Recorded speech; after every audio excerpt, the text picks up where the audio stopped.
Depression Baby. Stories about growing up in Appalachia and other things too. With my dad, Ray B. Rogers. On August 16th, 1929, I came into this world kicking and screaming. I reckon that made me a Depression Baby. Depression Baby is a World Songs media production. Brought to you by Depression Baby the book, available in Kindle, paperback, and hardcover, and now audiobook at raybrogers.com. Where have all the toad frogs gone and other interesting critters?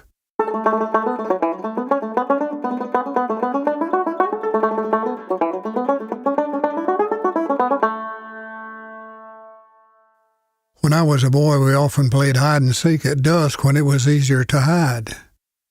Often while I was hiding behind a bush or some other secluded place, I'd realize that I shared the space with a toad who would hop away to avoid being stepped on.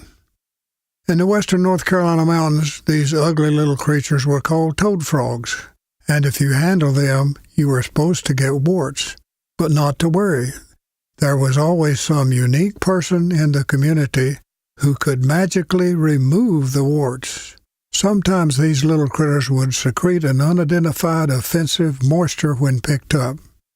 This was their last line of defense. Actually, toads and frogs are different creatures. Toads are mostly dry land dwellers, while frogs like to live in the watery areas. Both come from tadpoles, but a toad's skin is warty and a frog's skin is smoother. The term toad frog isn't in Webster's dictionary, but that's what we called them. Mountaineers like to use double nouns such as widow woman or preacher man or toad frog. It seems there aren't many of these little guys around anymore. Perhaps it's the chemicals we put on the lawns and shrubs nowadays. Or it could be I just don't hide in the bushes much these days.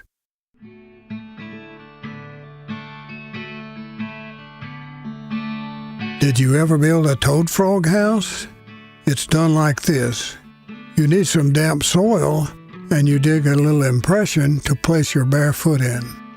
You compact the damp soil over your foot, and you wiggle your foot carefully and withdraw it, and shazam, you have a toad frog house. I never saw a toad frog in one of these little houses, but it can never be said that they were homeless. Where did all the toad frogs go? I don't see many of them anymore. Then there were June bugs. Big old iridescent green bugs that always appeared, as if by magic, sometime in June. We borrowed some thread from Mama's sewing box, chased down a June bug, and delicately tied a string to one of the biggest legs, and bingo, here was the toy of the day.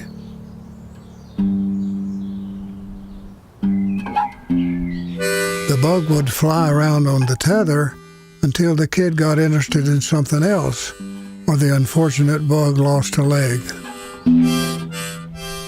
I never heard of anyone getting arrested for cruelty to bugs, but where did all the June bugs go?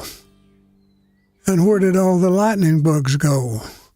I remember tulip poplar trees that were lit up like Christmas trees with lightning bugs, who liked the blooms on the poplar trees, I suppose. Of course, some people call them little critters fireflies today. At least Yankees call them fireflies, but they were really lightning bugs, don't you know?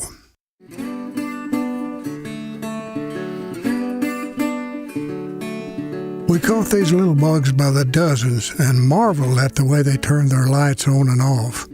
Would you believe that they went to all that trouble to attract a mate? In one part of the Smoky Mountain National Park, called Cage Cove, the lightning bugs turned their little lights on and off in unison. Strange but true. We like to put them in glass jars and set them on a dresser for a nightlight.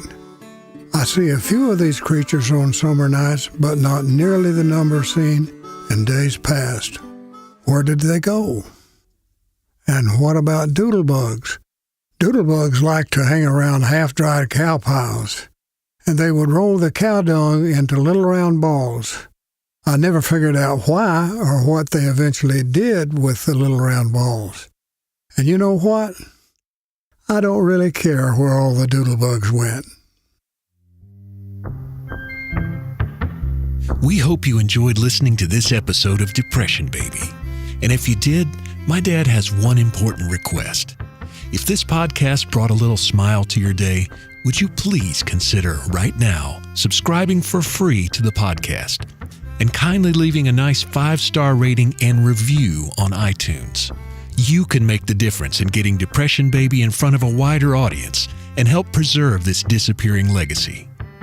Also, you can get the entire audiobook of Depression Baby, the complete stories, for free at raybyrogers.com/audible. That's AUDIBLE.